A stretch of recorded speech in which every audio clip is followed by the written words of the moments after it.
നമസ്കാരം. Truth vision ന്യൂസിലേക്ക് സ്വാഗതം. BMS സ്ഥാപക ദിനം ആഘോഷിച്ചു. BMS സ്ഥാപക ദിനത്തോടനുബന്ധിച്ച് അഞ്ചൽ മേഖലാ കമ്മിറ്റിയുടെ നേതൃത്വത്തിൽ അഞ്ചൽ മേഖലയിലെ വിവിധ യൂണിറ്റുകളിൽ വിവിധ പരിപാടികളോടുകൂടി പതാക ദിനം ആഘോഷിച്ചു.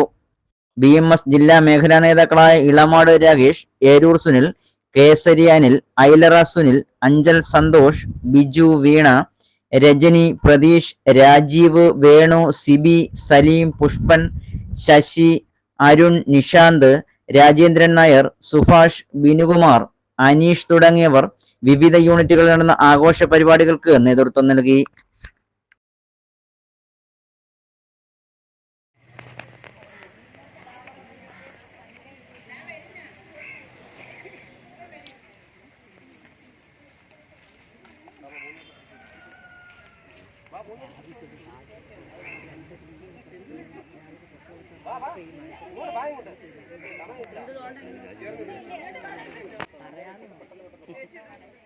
അത് കഴിഞ്ഞ് എനിക്ക് കൊടുത്തിട്ടുണ്ട്. അത് എനിക്ക്